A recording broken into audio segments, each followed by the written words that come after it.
Well, we are live. Hey, everybody, this is Larry Schaffer. I'm owner of Tercera Wines. I'm also kind of the de facto leader of the Santa Barbara County chapter of the Rhone Rangers. And we're here tonight to focus in on Viognier. Viognier being the most popular white Rhone variety in this country. At least it has been. That is changing over time. But Viognier is also a variety that winemakers have really loved to work with. And Santa Barbara County has somewhat been an elite of that. We have had people producing Viognier from this county from about 1990 forward. I did a little bit of looking at California Grape Crush Report over the last couple of days and saw kind of the growth in Viognier. So in 1990, so 30 years ago, there was 1 ton that was crushed in Santa Barbara and Paso combined. There was only 23 tons crushed in all of California. Fast forward to 2019, there was about 18,000 tons crushed in California and about almost 1,900 crushed in District 8, which is Paso, SLO, and Santa Barbara County. So obviously it's a big variety. The next most popular white Rhone variety in terms of plantings and production is Grenache Blanc, and it's less than half of that. And then you get into things like Picpoul, which is about 70 tons produced in. So, we're going down smaller and smaller. So I'm joined here. I will be joined by a fourth winemaker. I'm joined by 3 winemakers right now. I'm joined by Dusty Nabor of the eponymous Dusty Nabor Wines, Bob Lindquist from Lindquist Family Wines, and Kristin Bryden from Zaca Mesa Vineyard. So thank you all for joining me. I really do appreciate it. Glad to be here. And they have all supplied me with wine. Well, almost all of you supplied me with wine. So I'm going to be drinking along with them. And I've supplied all of them each other's wines. So we can kind of share those wines. Since we have Bob on the line, it's always nice to get a perspective of history from somebody who has pretty much written it in Santa Barbara County. So Bob, maybe you can tell us about your experiences with Viognier when you started working with it. And then we'll kind of go from there. Yeah, that 1 ton that was reported in 1990 was me. there's a little vineyard in Los Olivos called the Ibarra Young Vineyard that I leased beginning in 1986 and grafted over to Rhone variety. It was a vineyard that was originally planted to Cabernet Sauvignon by this woman named Charlotte Young, and I leased it from her, grafted it over to Rhone varietals. Beginning in 1986, got the first crop off of it in 87, but we didn't have Viognier budwood when we first grafted. So that came in 1988. We grafted over what ended up being about an acre at the Ibarra Young, a little less than an acre. And the budwood came from Bill Smith up at La Jota Vineyard. He and Pete Miner from Ritchie Creek had the first Viognier that I know of in California. And reportedly, they had gotten it from the Geneva station in New York. That's what they said, but I think that was a cover for Suitcase Clone. And so Adam Tolmack and I both got budwood from Bill Smith at the same time. Adam planted some down at Ojai Vineyard, and I grafted that little bit at Ibarra Young, got the first crop in 89. And then the second, which was a tiny crop, I made 2 barrels in 1989. And then in 1990, I had 1 ton and made 3 barrels, that kind of thing. And then it was never a lot of wine that I made from that vineyard. I think at the peak, we were getting about 3 tons, off of that slightly less than 1 acre from Ibarra Young. So that's where it started with me. And then later, just a little bit later, Nacido Vineyard, grafted over some Gamay Beaujolais clone Pinot Noir to Viognier using a budwood source that was now available from UC Davis. Got the first crop from Nacido in 1991, and I had 2 barrels of the first Viognier from Nacido way back when, and I also had at this point probably 4 or 5 barrels of the Ibarra Young Viognier, and I didn't want to blend the 2 because they were quite a bit different. And I was at a friend's house, Patrick Will, who some of you might know in wine circles, and we were drinking a wine from the south of France that was primarily Viognier and Chardonnay, and the light bulb went off, and it was like, I could do that. So I took those 2 barrels of Nacido Viognier and blended it with 2 barrels of Chardonnay to make what I then called Nacido Cuvée under the Cupé label. And that's how that wine started. So for years, I made a single varietal Viognier from Ibarra Young, and then that blended wine from Nacido Vineyard. And then after Cupé was sold, I wanted to kind of bring back that concept. So under the Lindquist label, I'm now doing a Viognier Chardonnay, once again. Awesome. Well, thank you very much for that kind of recap. Kristin, you have some interesting stories about Viognier planted out at Zaca Mesa in terms of when it was originally planted, what it actually was, and what it wasn't. Yeah, well, I don't know all the details. It's really hard to get an exact timeline and story, but they thought they planted Roussanne originally. And I can't tell you how many years it was bottled under Roussanne before they figured out that it was actually Viognier. And it happened to quite a few vineyards in the area as well. So I think our official Viognier was after 97, because that's our oldest block right now. It was grafted onto some Chardonnay vines that were originally planted in 73, and we grafted a Viognier block on. But so I guess we've had Viognier for a long time. We just thought it was Roussanne originally. So awesome. Yeah, and there were a couple of others. Yeah. Has read Patrick Comiskey's book, they know the whole story of Bonnie Doon and the issues he had. I know Michael David Winery produced a wine called The Imposter based on that. It was a Viognier that was supposed to be a Roussanne. One of the interesting things about Viognier to me is that it grows well pretty much in every climate. It's a bit of a chameleon of a grape. It grows great in warm climates. One of my favorite Viogniers is from Minor Family up in Napa, and it's actually from Madeira, cropped at probably 9 tons an acre. But it's beautiful. I used to work there. Yeah, and what do you think of the Viognier that they produced there, McKenna? I think it was great. I'm with you. It was crazy when I figured out what vineyard it was. I'm like, wow, that's pretty amazing. Yeah. Do that. But Viognier, in our neck of the woods, you have Viognier planted in Happy Canyon. We have Viognier planted in the Santa Rita Hills. We obviously have Viognier planted up in Santa Maria Valley, up in Nacido and other places. We have it in Ballard Canyon. Dusty is going to share with us his Viognier from Ballard Canyon. We have it in Los Olivos, pretty much everywhere. And that's one of the things that's really enticing, because you can take the variety and go so many different directions with it. Well, Bob, why don't we start with your wine? And so basically, I'll have each of you introduce yourselves when we get to your wine. I apologize for not having done that in advance, but I kind of did. But McKenna, you were a little late for that, so we won't. I'm so sorry for my tardiness. I am not as technologically savvy as everyone, so I'm here now. Hello. Hi, everyone. Yeah, I guarantee I'm less technically savvy than you are, but somehow I got lucky. I'm just rolling through 2020 into 2021, trying to make it happen on these Zoom things. My apologies for being late. It's great to see you all. I miss you all. We haven't started drinking yet, so you're in time for that. Okay, cool. I made it in time for the fun stuff, so we're good. So we have 2 2019 Viogniers and 2 2018. So we're going to start with the 19s and then go to the 18s and kind of go geographically in very different places as well. So go ahead. Okay, so we're going to start with the Lindquist Viognier Chardonnay blend. And I do make a single varietal Viognier as well, no longer from the Ibarra Young, but from that vineyard's now been, or that Viognier has now been torn out, unfortunately. But I make a little bit from the vineyard that we planted up here in the Edna Valley. But that's not in Santa Barbara County. So I wanted to show this wine. Under the Cupé label, I called it Nacido Cuvée. And one of my biggest markets for the wine was the UK, interestingly enough. And over there, they never called it Nacido Cuvée. They only called it Viognier Chardonnay.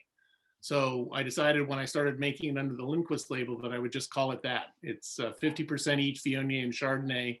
And it's stylistically very specific in that I picked the Viognier ultra ripe, where by itself it would be out of balance. It would be too high in alcohol, too low in acid. But when Viognier gets ultra ripe, it gets this wild aromatic character that you don't get, at a balanced level. I mean, Viognier is an aromatic variety to begin with, but that Viognier-ness becomes even kind of more accentuated as it gets, over about 25 and a half, which is where I normally pick this.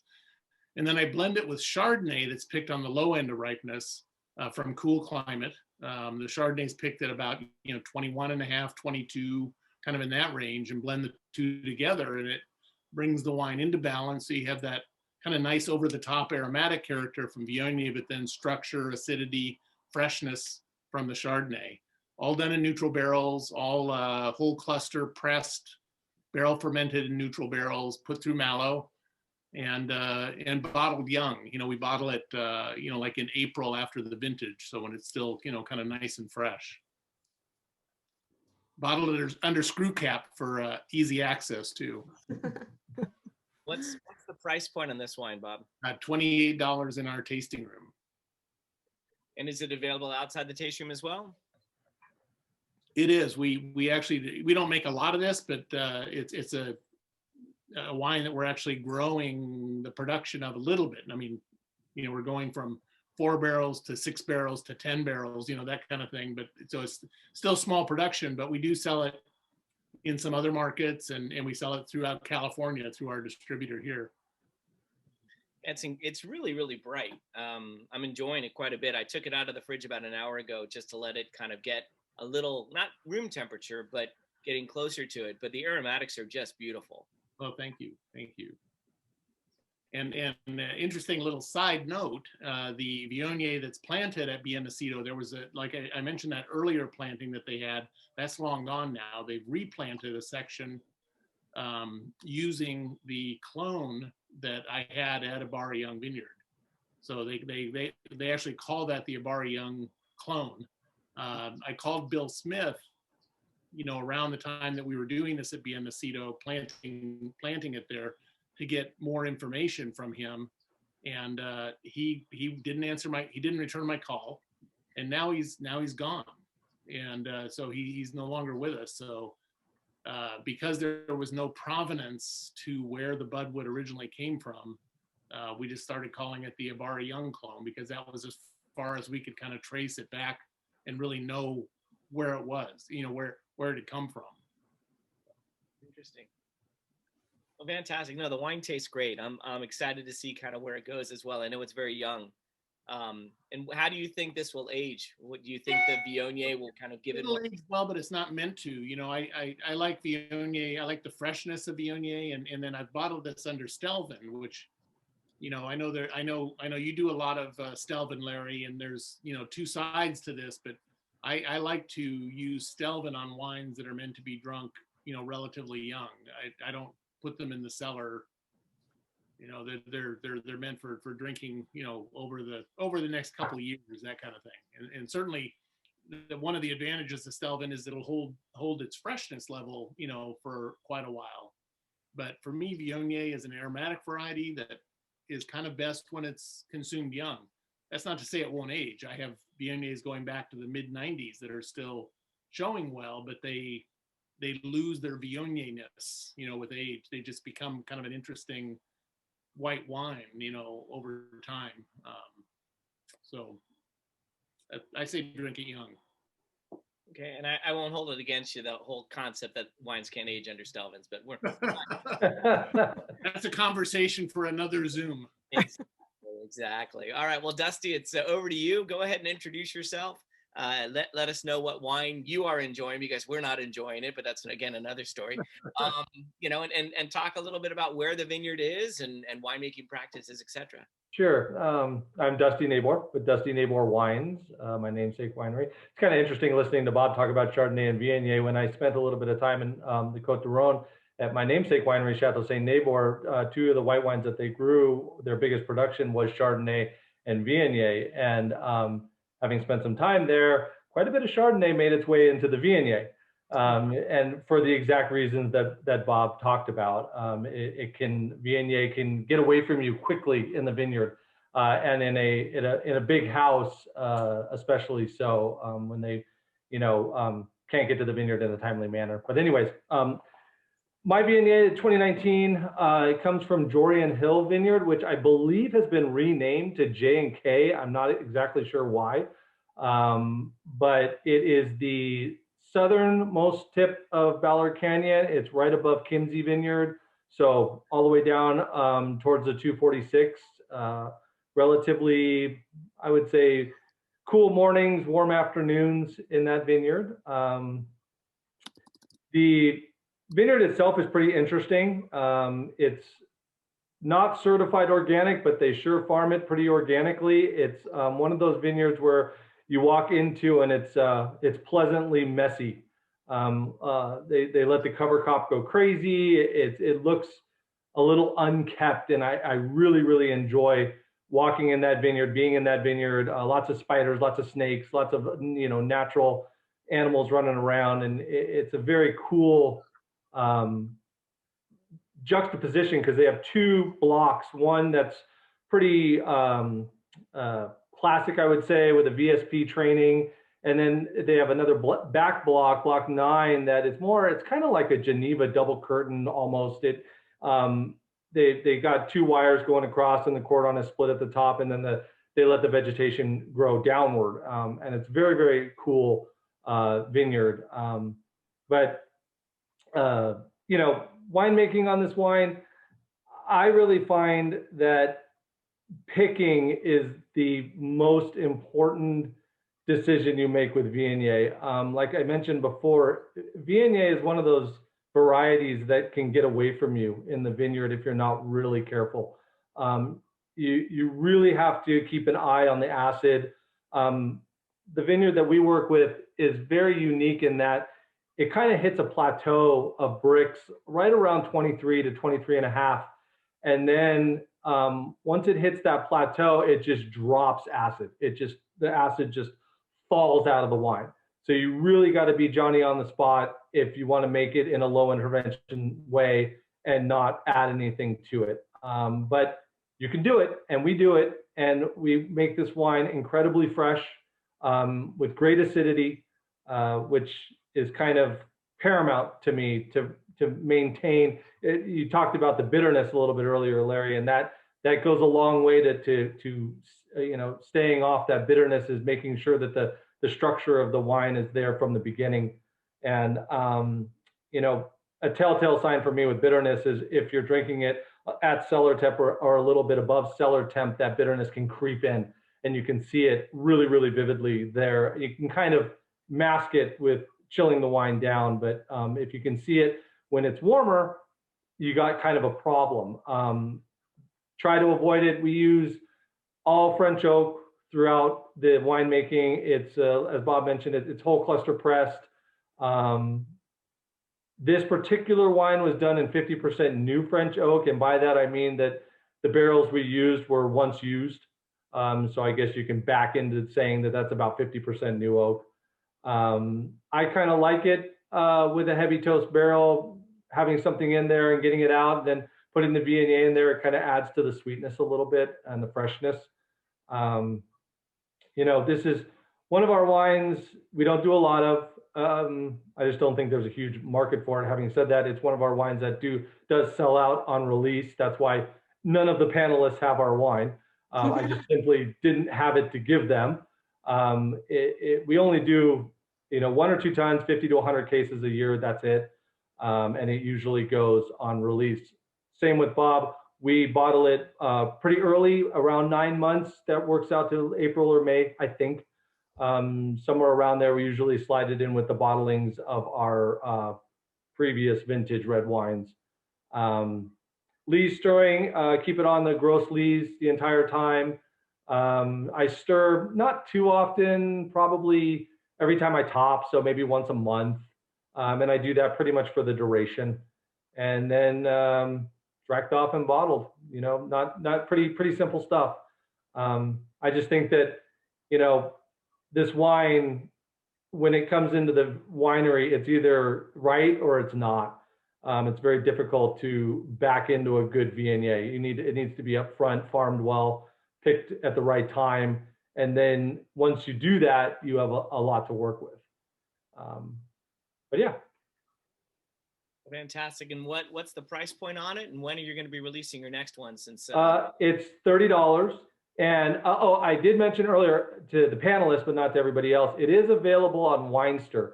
So Winester got a couple cases on release and they still have a little bit. So if you are a member of Winester, or you can just go on and purchase the wine. If you're not a member, it's $30, the same as it is at the winery.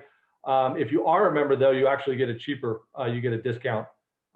So $30 available there. The 2020 will be out probably maybe before the summer.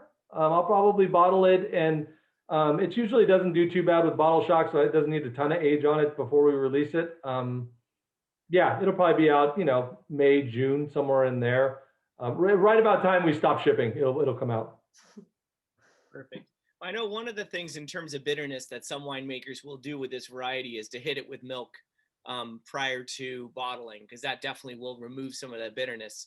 I mean, I think all of us on this panel, none of us want to have to do something like that, but when you end up with a wine that does have a bitter edge, you have to do something. I think other winemakers might leave a little bit of residual sugar in it, which might cover up that bitterness as well.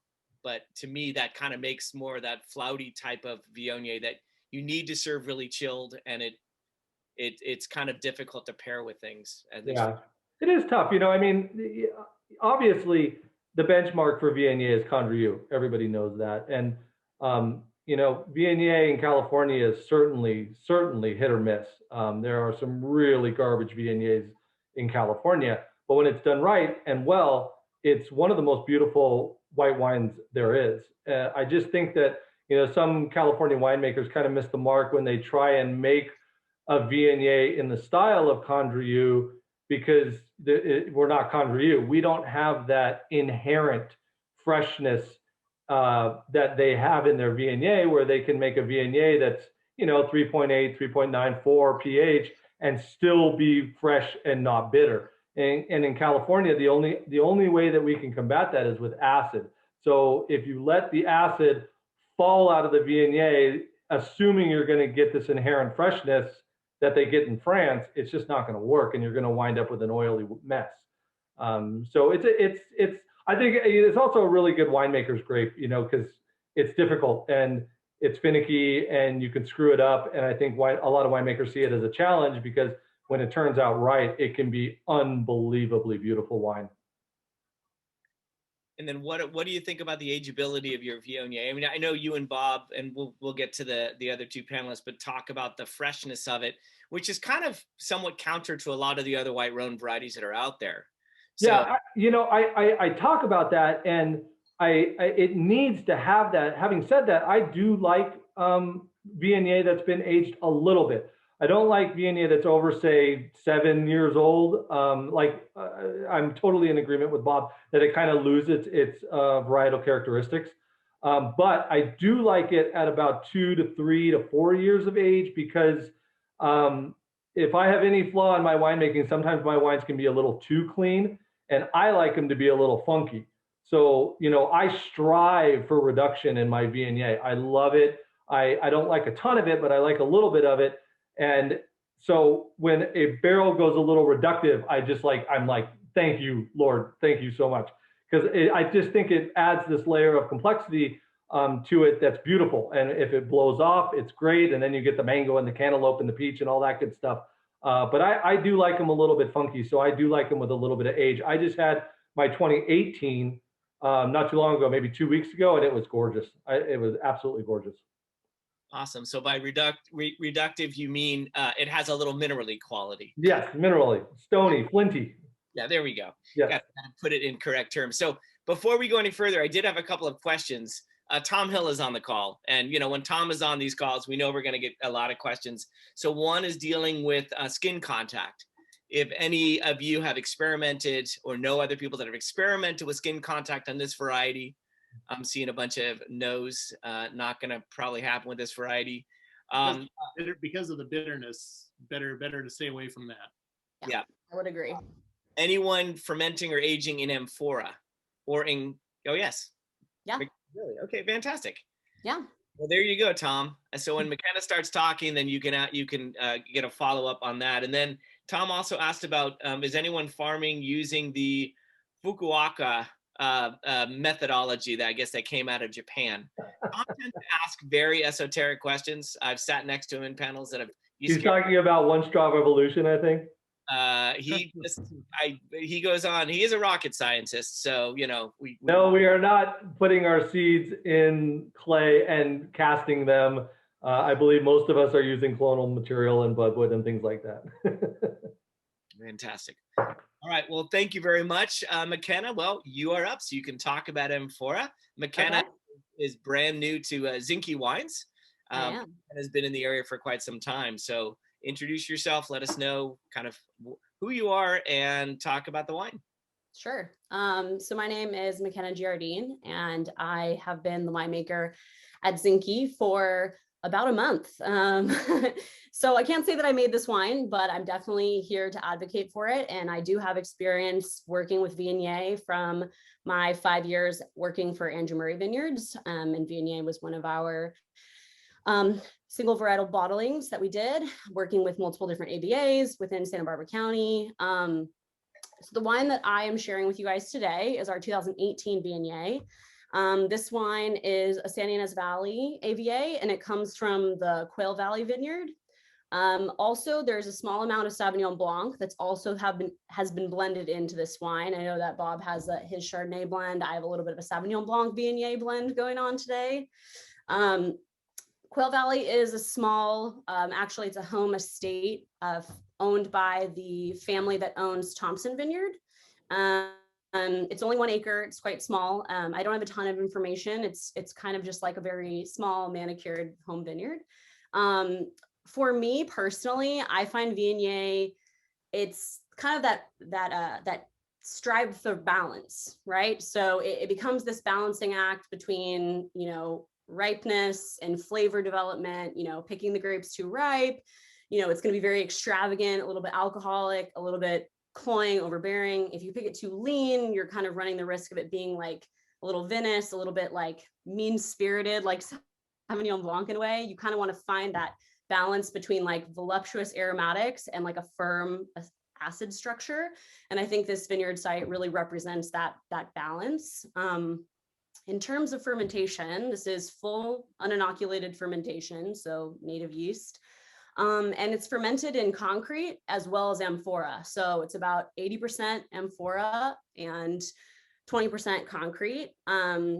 Working with amphora, I think you're working, you know, Dusty talked about a reductive environment. It's a very oxidative environment. I know Kristin works a little bit with amphora at Zaca Mesa, and I would just like, obviously love to hear some of your feedback about working with amphora as well, since this will be kind of my first time. But, you know, I'm kind of like a oxidative Rhone winemaker. Like I like to really expose it to oxygen. I like to leave it in the press can to kind of like rust out in a way, no CO2, no sulfur, just to like really allow some of those phenolics to kind of soften a little bit. And I think fermenting in terracotta really does allow that like very oxidative, very porous environment. Also kind of, in my experience, helps concentrate the wine's flavors and aromatics a little bit. This wine was aged on lees for 10 months in concrete and stainless, which is kind of like the opposite, right? It's like more of a reductive environment. But I think it just contributes to the structure and the kind of like striving for balance. You know, you treat the wine very oxidatively in the beginning and very reductively during élevage. For me, in terms of Viognier, like when you're looking at it during the growing season, you want a cool climate with like enough hang time for flavor development, but not too hot where you're having like a big booze bomb, you know? So you don't want that extended ripeness to be like, you know, really bloated and heavy sugar levels. You know, somewhere between, this is a really weird range, somewhere between 23 and 26 bricks, depending on where the acid structure is. I think Santa Barbara County is like a great growing region for Viognier because we have such a diverse climate. And like Larry was mentioning, you know, we have this beautiful ability to grow Viognier in so many different AVAs. And I think that's why I love working here so much, is we have that like range of climate that's just really conducive for this particular grape. And yeah, for this, it's always the winemaker's conundrum. Like, you're such a seeker of balance for this wine. You know, you want to represent the varietal, you want those beautiful floral aromatics, and you want that bright acid, but you don't want to overdo it. So I think Viognier is a really good showcase of the winemaker's restraint in a way. You know, being gentle with it enough to show its characteristics, but being firm enough to not let it get out of control. So this wine is only 150 cases, smaller case production, and it's $24 a bottle. And this wine's just being released, right? Yes. Mm-hmm. So I'm getting like a crazy, minty menthol Mm-hmm. on the nose, which is really, really fascinating. I keep putting my nose back into it again and again and again. It's really, really interesting. And so moving forward, is this a vineyard that you will continue to work with, or you're going to work with other vineyards for Viognier? And is your plan to kind of put your own stamp on it? I know it's kind of an interesting situation since you're stepping into winemaking for somebody else. We kind of talked about that a little earlier today. Absolutely. It's a great question. For me, I'd love to represent Santa Barbara County's, you know, kind of that play on cool and warm climate. So I might be seeking to work with 2 different sites, one in a cooler climate, perhaps like Santa Maria Valley, or even like, you know, Zodovich Vineyard, Santa Rita Hills kind of area. And then also working with maybe some Happy Canyon, a little bit warmer. So kind of showcasing that duality. Yeah, I think going forward, my style will be with kind of an homage to this wine, but with a little bit more of that like oak aging. I really love Viognier and neutral barrel. I absolutely love Dusty's Viognier. So I was kind of like sitting here like taking notes. I'm like, what was Dusty doing? Because he's doing it good. And I love Kristin's. It's so amazing. I'm so inspired by these wines. And of course, like for me, being a young winemaker here in Santa Barbara County, I'm very inspired by the wines from my fellow comrades. And I think I would love to have, you know, a little bit of the freshness of Bob's, a little bit of that gorgeous perfume structure of Kristin's, and a little bit of that weighty, you know, backbone of the Viognier from Zinke, and just kind of find a way to combine all of those in a single bottling. I think one way to certainly accomplish that would be to get multiple sites to bring that to the table. Absolutely. Yeah, absolutely. Kind of creating those layers. I love nice layers in a wine. So it's tough, obviously, if you're working only with one side, unless you're doing multiple picks, it's pretty difficult to do that. Yeah. We did have a question regarding acid from Greg. He's saying, so, you know, if there's a problem with acid, how do you address that? I mean, because acid does fall out with this variety pretty quickly. So if you pick early, you end up with a green wine, which doesn't really express Viognier. If you pick late, then as Dusty said, it gets that kind of oily quality. So, you know, from a winemaking perspective, it's probably site and vintage specific, but, you know, short of making additions, it's really tough to get that right, which is probably why there's not a tremendous number of fantastic Viogniers out there, because it really is, it's a winemaker's wine, but it's also a wine that is not very forgiving. So unless you're willing to do additions, you're going to end up with something that's going to be lacking something along the way. Yeah, I like growing it in cool climate. You know, then you get longer hang time, and it holds its acidity. And we have such great weather here, and Viognier is an early ripening variety, so there's never an issue with getting it ripe, even in cool climate. But that's my preference for single varietal Viognier, is cool climate, so it holds its acidity better, even at 23, 24 bricks. Yeah. Then I think it really finds the balance. I always have put my Viognier through Malo because we have enough acidity to do that. And then with this wine, the Viognier Chardonnay blend, it gets its acidity from the Chardonnay. Yeah. Interesting. Yeah, I mean, it's a variety I started working with in 2010. It was kind of my sellout variety, because when I was making Grenache Blanc and Gewürztraminer, 2 varieties most people aren't familiar with, everyone knew Viognier at that point. Yeah, and I would pick mine really early, and it would definitely be a backwards white wine. So as opposed to the very vibrant aromatics, mine would show definitely more of the Sauv Blanc essence young, and then it would just need to take time in bottle to kind of come around. So a very different style. So all right, well, Well, Kristin, you are up, and I will say that I know this may sound strange, but smelling the cork that came out of the bottle, I got this like crazy clove quality that I'm getting in the wine. I have no idea. I've never experienced that before, but it was really, really wild. Could be that neutral oak barrel aging, maybe. Yeah, so I share a lot of the same, obviously, thoughts as everyone on the panel. Since I am in a state vineyard, in order to kind of build that diversity, that those layers in the wine, we do have different picks. So depending on, we source from 2 different blocks on our vineyard site. One was grafted in 97, some older vines, and then we have a younger block that was planted in 2005, 2006. And so in order to kind of build those layers that everyone's talking about with some of the earlier picks with more citrus, some of the herbaceous notes of the lemon thyme, things like that, we pick, starting anywhere at 20 bricks. And then usually probably about 5 or 6 picks that the harvest. So it's about a month long window, usually about worth of picks, and all the way up to about 24 and a half. And so really, because I'm not sourcing from different vineyards and kind of layering in those flavors, in order to keep that natural acidity in the wine, I'm relying on those earlier picks for that balance and kind of to add in those layers. With the older vines, it's really interesting to pick early and still really get those floral characteristics that are signature as the ripeness comes along, as the bricks raise up. A lot more of the stone fruits come in, a little bit of the tropical notes. So when I get to sit at the blending table, I have quite a different bit of profiles to look at to really build something with complexity that's balancing the natural acidity and all the different kind of unique flavor profiles and aromas that Viognier has. So we whole cluster press, again, talked about bitterness. So really careful on the press cycle, not to press too hard. So a lot of those bitter phenolics kind of come out at the end. And then we barrel ferment and age in neutral French oak for anywhere from 6 to 7 months, and then we bottle. So fairly short time in the barrel, but it's enough time really to develop that creamy texture.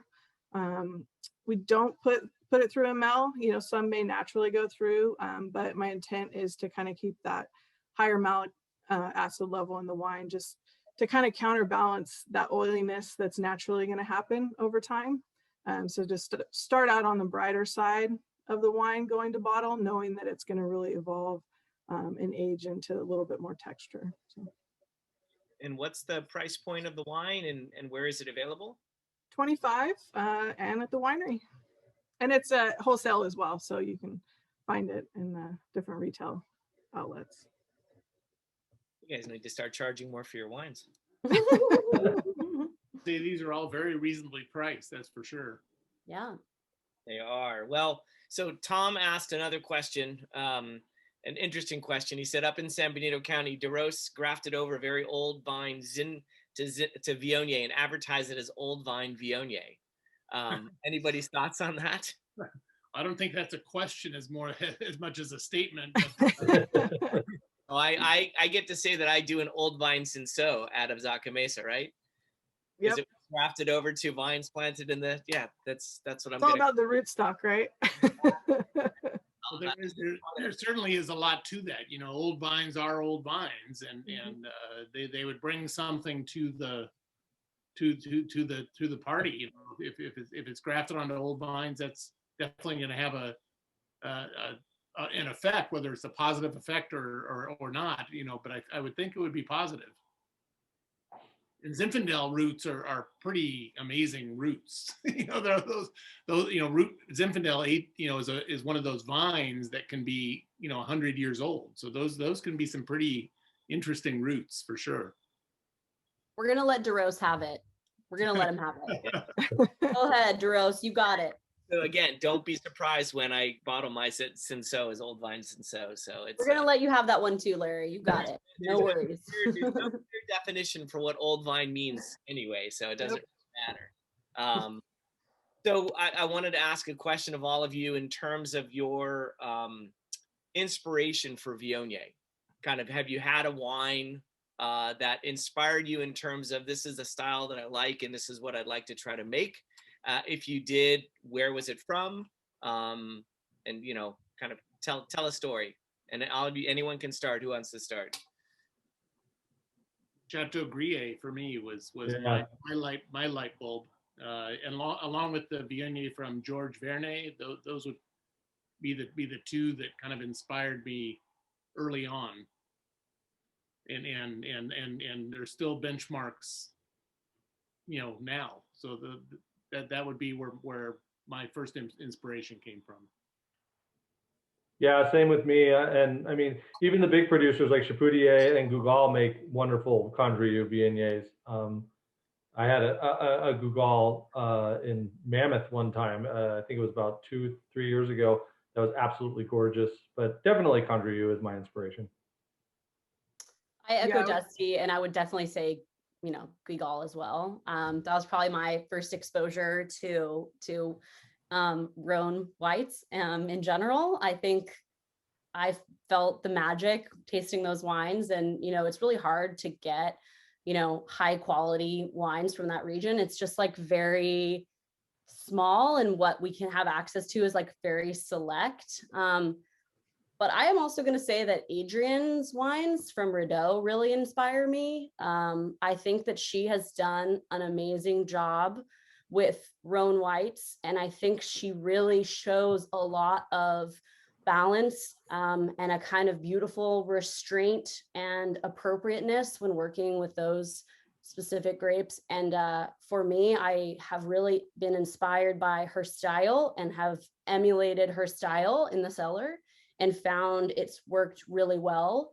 And I have always really found her approach to winemaking very transparent and approachable. And I've really loved kind of getting to know her style of winemaking. So if you haven't had her Rhone whites, I would highly suggest make a stop at Rideau because they're very good. Yeah, I would agree. Her Viognier is outstanding. It's one of my favorites. Yeah. Amazing. Yeah. I definitely, George Vernet is top of my list. That was really where I felt that the showcase that minerality in the wine, that's kind of what stood out to me. And, that's always something you strive for, recognizing that we're in a totally different area, but definitely appreciate it.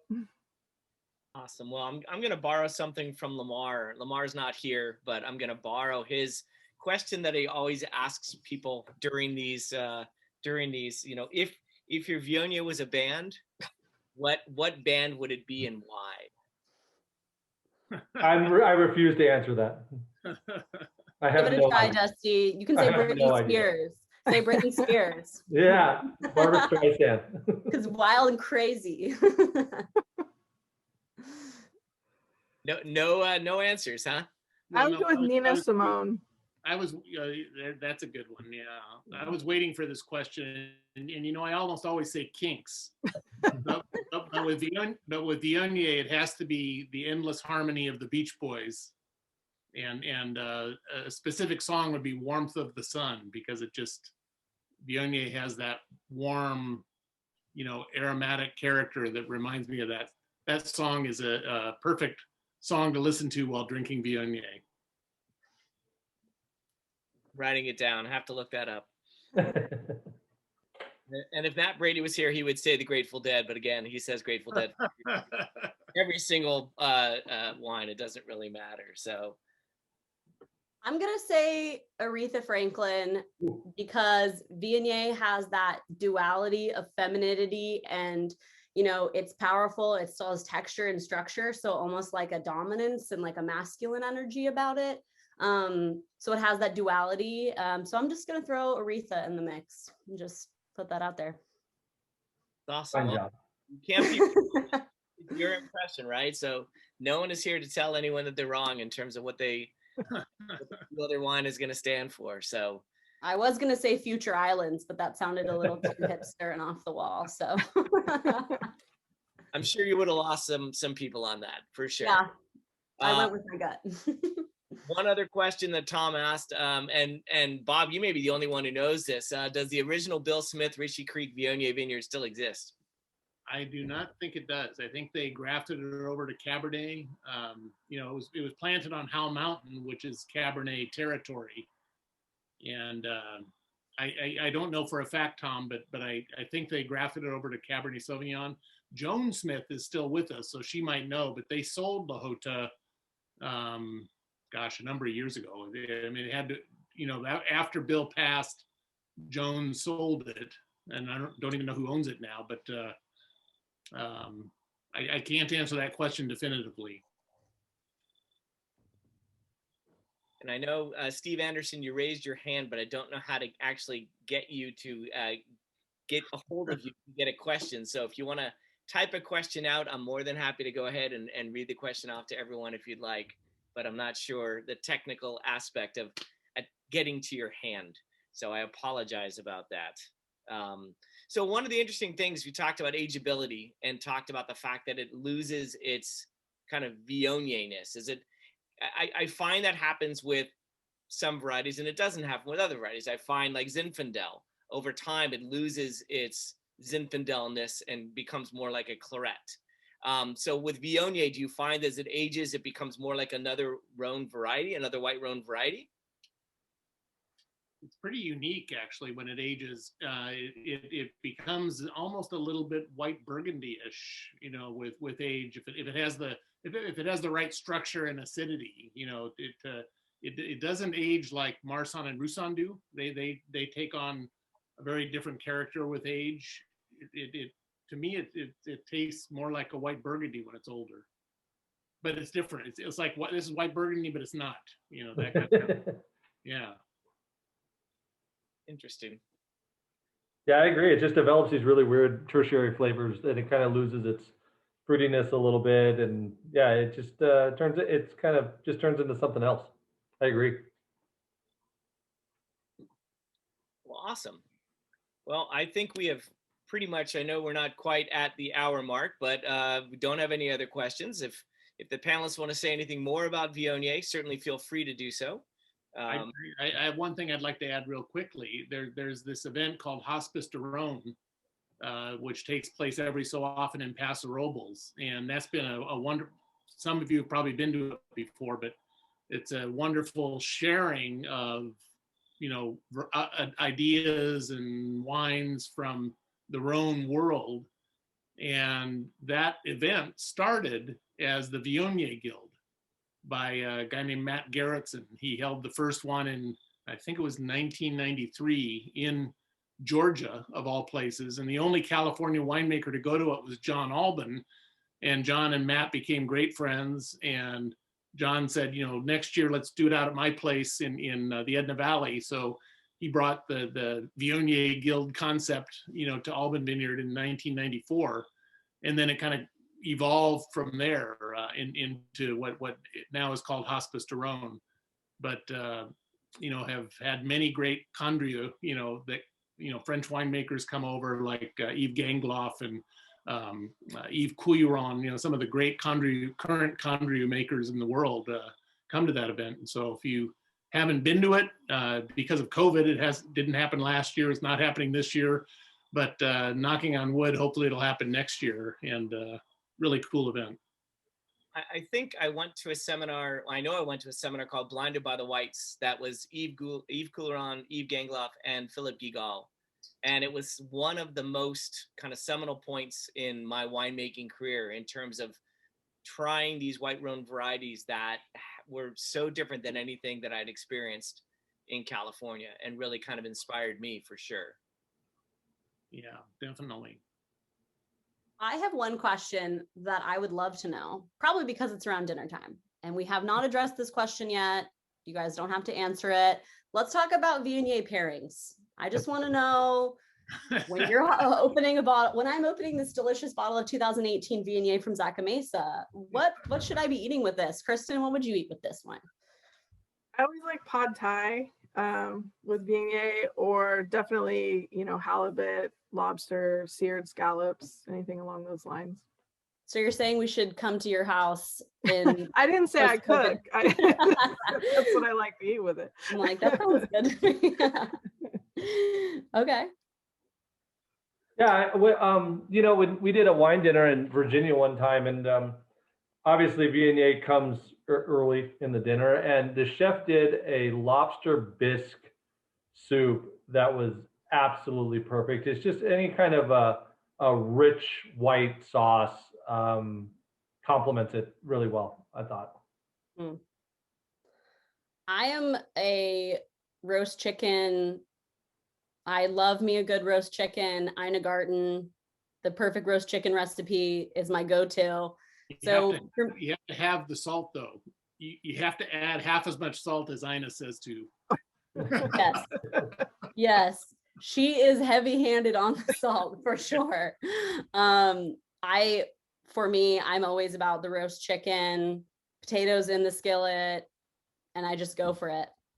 With Viognier, I love that. I love the fat kind of complementing the, you know, the phenolic, the structure, but it doesn't overpower. You're not dominating, overpowering the flavors. You're just kind of gently urging them to emerge. Larry, you're a chef. You're like the chef guy. What do you drink? What do you eat with Viognier? I tend to like Asian food for sure. I think the pad thai is a good call. I think that the inherent sweetness that Viognier can bring to the table, even if it's not sweet, it fools our mind with the floral aspect of it. Certainly as well with some spicy food for sure. So there's a restaurant in Condrieu called La Pyramide, and they say that the very best dish to have with Condrieu is pike quenelles, which I'm never going to cook in my life. But if you ever have a chance to have pike quenelles or lobster quenelles, lobster is a wonderful complement as well. It's like an egg. You know what a quenelle is? It's like a souffle in a little bomb, you know, that's covered with a sauce that's really rich and incredible dish to have with Condrieu or Viognier. I have all these wines open. Maybe I'll make it tonight. You had to start yesterday, I think, if you're going to make it tonight. I'll just pull an all-nighter. It's fine. I'll have it for breakfast.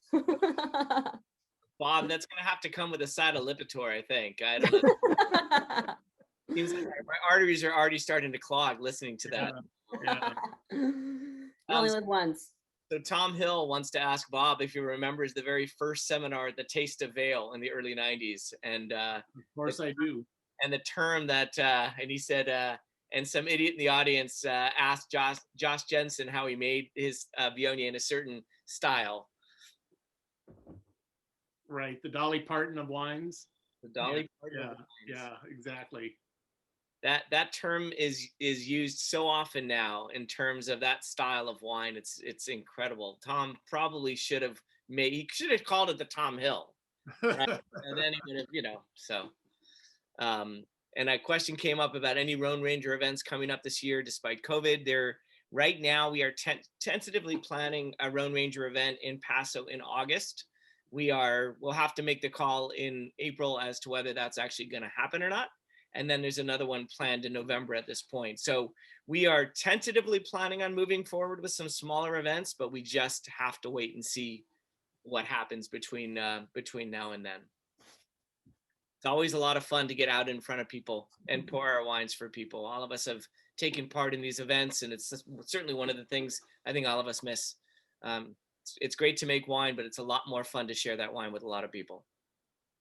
So. And McKenna, thank you for asking about the food pairings.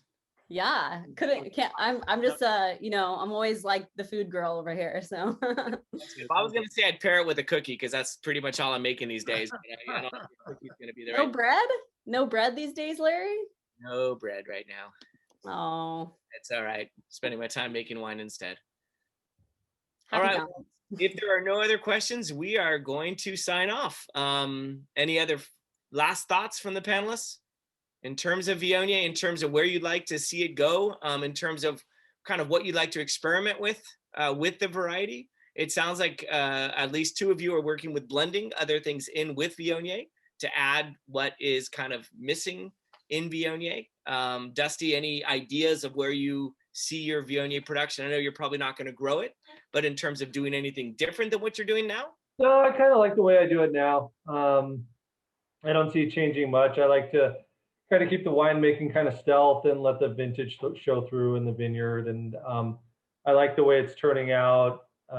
You know, you always evolve slowly. I think, you know, things change over time.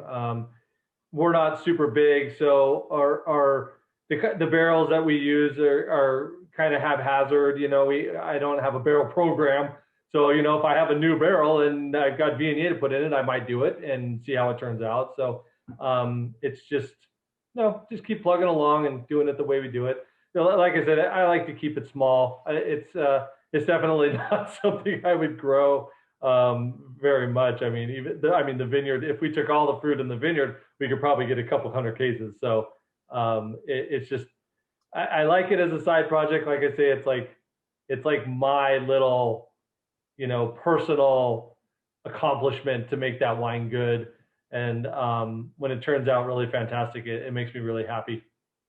And one thing about Viognier too is it's not heartbreaking like Cabernet or Syrah. You know, like Cabernet goes through so many iterations in the year and a half it's in barrel, and it kind of breaks your heart after 9 months, and then it comes roaring back, and it's awesome. Viognier is kind of good all the way throughout, so it's nice to make it. And when it goes in the barrel, it smells really pretty. Halfway through, it smells really pretty, and then it goes in the bottle, and it's just nice to not have that heartbreak in the middle. Awesome. And Kristin, any thoughts on possibly using M4 or anything with your Viognier? Any thoughts of changing the program at all? We've played with a little bit of concrete before, and then we used amphora on our Grenache, Mourvedre, and Syrah. But you know, maybe in the future, you never know. Yeah, never say never when it comes to winemaking. That's for sure. Right. That's right. I know, Bob, you're just going to keep doing what you do. Pretty much, yeah. All right. Well, thank you all very much. We have another seminar next month featuring Grenache, and that'll take place on the 25th. So actually 4 weeks from today. And I know that the National Rhone Rangers is focusing on women in winemaking next month. So follow the National Rhone Rangers website. You'll see listings of not only the national Zooms, but our Zooms. I think Pastor Robles is going to start coming up with some of their own Zooms as well. And thank you guys all for supporting and being here. Thanks for having us. Thanks, Larry. Thank you. Thank you for what you do. Appreciate it. Cheers, everybody. Bye. Thanks, guys. Bye. Bye.